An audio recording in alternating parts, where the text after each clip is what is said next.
اللهم صل على سيدنا ومولانا محمد وعلى آل سيدنا ومولانا محمد وبارك وسلم وصل عليه.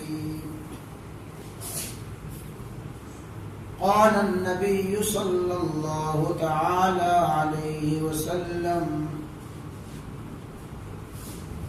فسترون من بعد اختلافا كثيرا فعليكم بسنتي وسنة الخلفاء الراشدين المهديين عضوا عليها بالنواجذ وتمسكوا بها، أو كما قال النبي صلى الله تعالى عليه وسلم.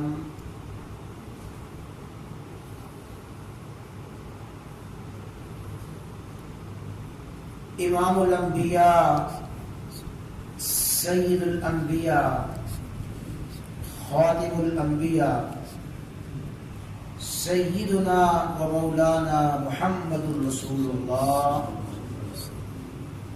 صلی اللہ تعالی علیہ وسلم نے اپنی امت میں پیدا ہونے والے اختلافات کا حل جو بیان فرمایا،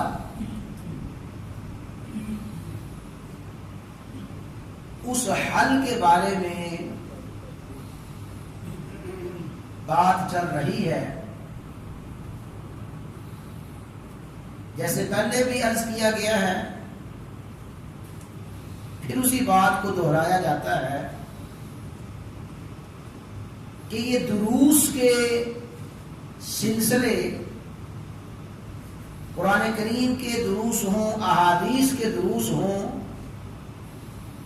یہ درس حدیث عام بیانات اور عام تقاریر سے مختلف ہوتے ہیں. درس کا معنی ہی ہوتا ہے سبق. سبق کا طریقہ کار ہی یہ ہے کہ ایک پڑھنے والا، ایک پڑھانے والا، دوسرا پڑھنے والا،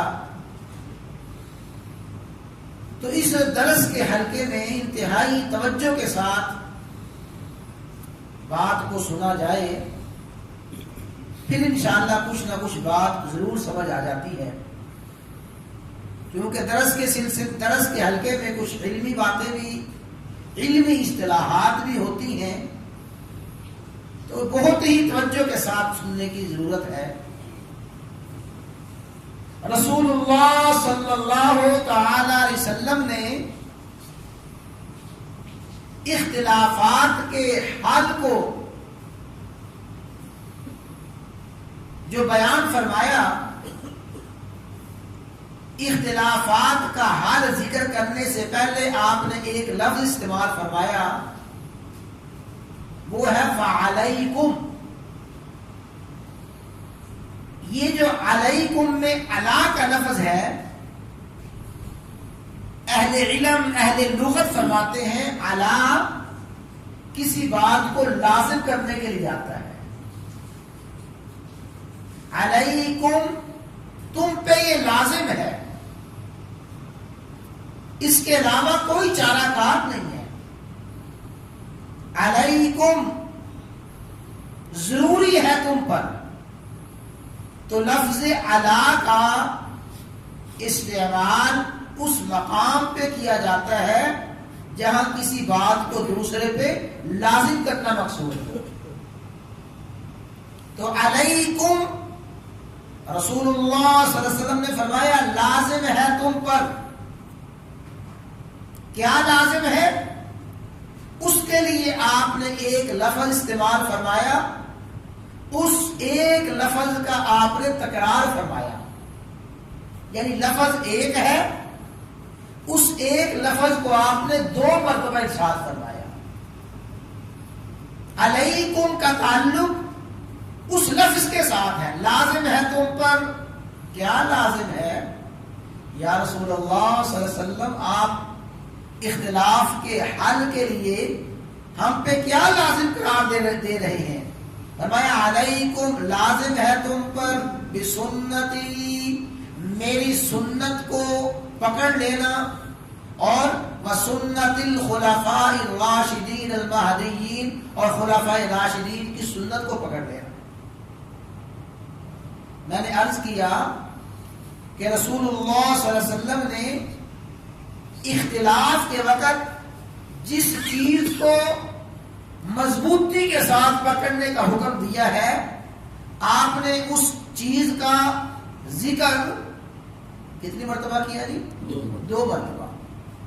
لفظ ایک ہی ہے، اس ایک لفظ کا آپ نے تکرار فرمایا، بسنتی، میری سنت، یعنی اختلافات کے حل کا نسخہ کیمیا۔ جب امت میں شدید اختلاف ہو، اس کا واحد علاج وہ سنت مصطفیٰ ہے صلی اللہ علیہ وسلم۔ سنت مصطفیٰ کو لازم پکڑ لینا، وسنت الخلفاء الراشدین، اور سنت خلفاء کو پکڑ لینا۔ مصطفیٰ کی سنت، خلفاء کی سنت۔ جو بات انتہائی یاد رکھنے والی ہے کہ رسول اللہ صلی اللہ علیہ وسلم نے اختلاف کے حل کا جو نسخہ اپنی طرف سے دیا کہ میں تمہیں یہ نسخہ دے رہا ہوں، بالکل وہی نسخہ آپ نے خلفاء راشدین کی طرف سے دیا۔ یعنی جس طرح میری سنت اختلافات کے حل کا واحد علاج ہے، اسی طرح خلفاء راشدین کی سنت اختلافات کے حل کا واحد علاج ہے۔ تو رسول اللہ صلی اللہ علیہ وسلم نے اپنی سنت کو، خلفاء راشدین کی سنت کو ایک ہی چیز قرار دیا ہے۔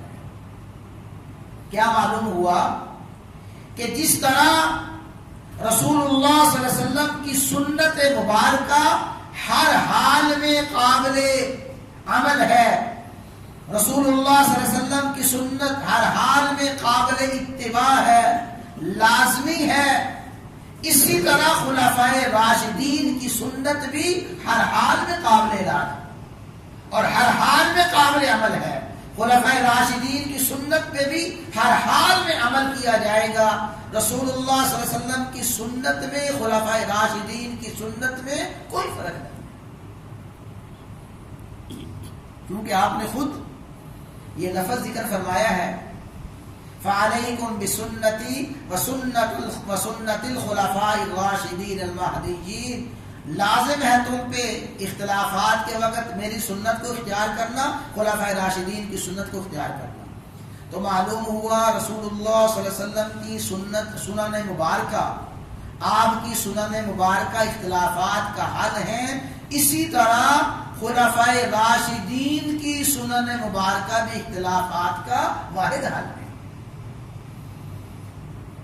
ابھی چند دن پہلے بیچارہ ایک شخص کہنے لگا کہ جی حضرت عمر کے پاس کیا اتھارٹی تھی کہ حضرت عمر نے یہ کام کیا۔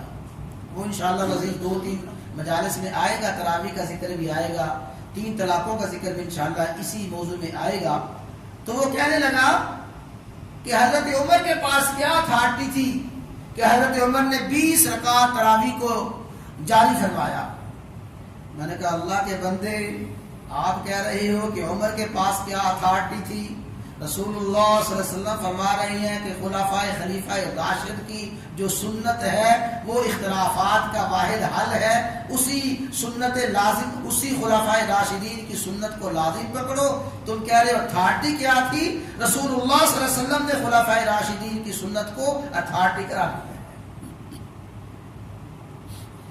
اور پھر اگلی جو بات ہے جو بڑی توجہ کے ساتھ سمجھنے والی ہے، فرمایا تمسکو بہا عزو علیہا،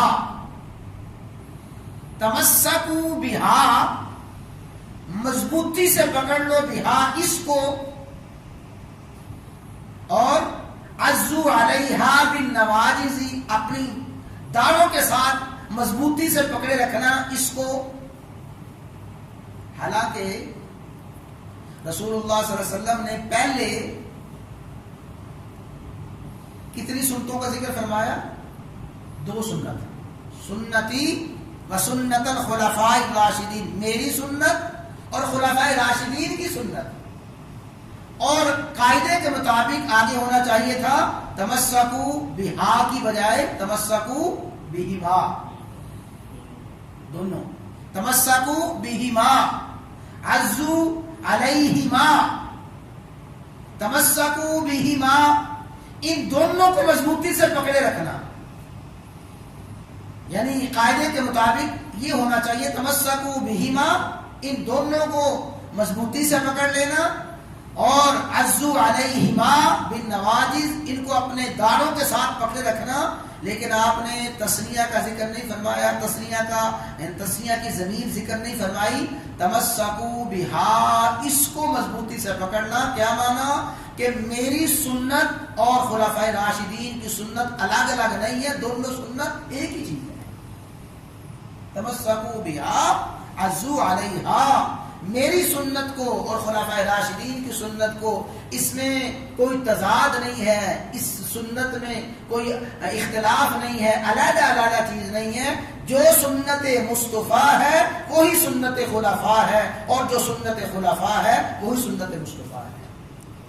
تمسکو بہا عزو علیہا بالنواجذ۔ تو اس میں 3 باتیں عرض کی گئی ہیں کہ رسول اللہ صلی اللہ علیہ وسلم نے اختلافات کے حل کے لیے جس چیز کو لازمی قرار دیا، جو لفظ استعمال فرمایا اپنی سنت کے لیے، وہی لفظ استعمال فرمایا خلفائے راشدین کے لیے۔ علیکم، لازم ہے تم پر میری سنت، اور لازم ہے تم پر خلفائے راشدین کی سنت۔ اور جس طرح رسول اللہ صلی اللہ علیہ وسلم نے اپنی سنت کو اختلافات کا واحد حل بتایا ہے، خلفائے راشدین کی سنت کو بھی واحد حل بتایا ہے۔ اور تیسری بات یہ ہے کہ خلفائے راشدین کی سنت کو اور رسول اللہ صلی اللہ علیہ وسلم نے اپنی سنت کو ایک ہی چیز قرار دیا ہے۔ آخری بات اس موضوع سے متعلقہ اور آج کے درس کی آخری بات یہ ہے کہ رسول اللہ صلی اللہ علیہ وسلم کی خدمت اقدس میں حاضر ہونے والے اور رسول اللہ صلی اللہ علیہ وسلم کی خدمت میں رہنے والے، ان کے حالات مختلف تھے۔ اس بات کو اچھی طرح سمجھے۔ دربار رسالت میں حاضر ہونے والے، دربار رسالت میں حاضر رہنے والے مختلف حالات ہیں۔ کیا مانا؟ کوئی صحابی آئے، آ کے اسلام قبول کیا، صحابی رسول کا شرف حاصل کیا، ایک دن آدھا دن گزارا، ایک آدھا دن گزار کے واپس اپنے علاقے میں تشریف لے گئے، ایک دن 2 دن رہے، 1-2 دن میں جو کچھ دیکھا، جو کچھ سنا، اسے امت کے سامنے بیان کر دیا۔ اور کچھ وہ ہیں جو بالکل آغاز میں، ابتدا میں اسلام قبول کرتے ہیں، پھر اپنے دور دراز علاقوں میں چلے گئے، سال ہا سال تک آنے کا موقع نہیں ملا۔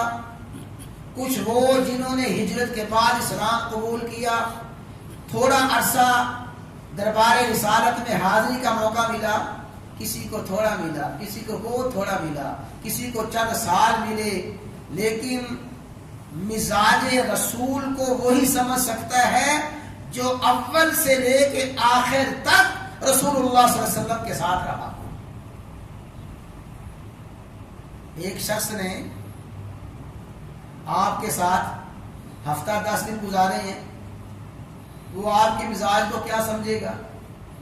اور ایک شخص آپ کے ساتھ 10-12 سال گزارتا ہے، وہ کہتا ہے جناب میں نے 10-12 سال ان کے ساتھ گزارے ہیں، میں ان کے مزاج کو اچھی طرح سمجھتا ہوں۔ تو جو جتنا زیادہ عرصہ گزارتا ہے، رسول اللہ صلی اللہ علیہ وسلم کے اقوال کو، آپ کے افعال کو، آپ کے مزاج کو جتنا وہ سمجھ سکتا ہے، جو تھوڑا عرصہ رہا یقیناً وہ نہیں سمجھ سکتا۔ خلفائے راشدین سیدنا صدیق اکبر رضی اللہ تعالیٰ عنہ، فاروق اعظم رضی اللہ تعالیٰ عنہ، عثمان بن عفان رضی اللہ تعالیٰ عنہ، علی المرتضیٰ رضوان اللہ تعالیٰ علیہ اجمعین، یہ چاروں وہ مقتدر ہستیاں ہیں، وہ عظیم ہستیاں ہیں جنہوں نے رسول اللہ صلی اللہ علیہ وسلم کا اول ساتھ دیا، یعنی پہلے روز سے ساتھ دیا، پھر مکی دور میں جو آغاز تھا نبوت کے اعلان کا، آغاز تھا اسلام کا، آغاز ہی میں اس سورج کے ساتھ یہ ستارے وابستہ ہوئے، اور اس سورج کے ساتھ ایسے وابستہ ہوئے، پھر مکے کی ساری مشکلات مشقتوں کا دور انہوں نے اسی چاند کے ساتھ سورج کے ساتھ گزارا، پھر مکی دور گزرا، ہجرت کے سارے واقعات میں یہ خلفائے راشدین ساتھ ہیں، اور مدنی دور آیا، مدنی دور میں خلفائے راشدین ساتھ ہیں، تو رسول اللہ صلی اللہ علیہ وسلم کا جنہوں نے دن دیکھا، رات دیکھا، خلوت دیکھی، جلوت دیکھی، غصہ دیکھا، محبت دیکھا، پیار دیکھا، سب کچھ رسول اللہ صلی اللہ علیہ وسلم کا جنہوں نے دیکھا وہ خلفائے راشدین ہیں۔ اسی لیے آپ نے فرمایا کہ میری سنت اور خلفائے راشدین کی سنت کو لازم پکڑنا، اور ایسا ساتھ نبھایا وہ غار کی خلوتیں جہاں پہ کوئی بھی نہ تھا، خلیفہ راشد خلیفہ اول وہاں بھی ساتھ تھا، اور پھر وہ مزار جو خلوت کی آخری دنیا میں آخری ٹھکانہ ہے، وہ خلوت کا جو آخری ٹھکانہ وہ بھی صدیق و فاروق نے ساتھ ہی بنا لیا ہے۔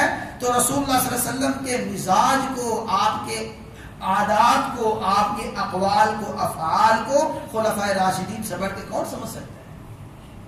آج کوئی ظالم یہ کہے کہ فاروق اعظم نے یہ کیا، صدیق اکبر نے یہ کیا، یا عثمان نے یہ کیا، اسے یہ نہیں پتا کہ عثمان ہوں، ابو بکر ہوں، عمر ہوں، علی المرتضیٰ ہوں، وہ وہی کریں گے جو انہوں نے رسول اللہ صلی اللہ علیہ وسلم سے سیکھا ہے۔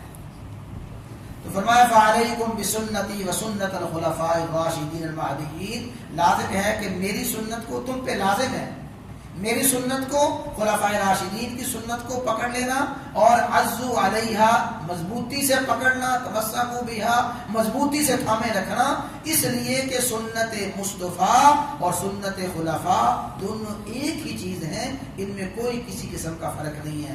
دعا اللہ تعالیٰ یہ باتیں سمجھنے کو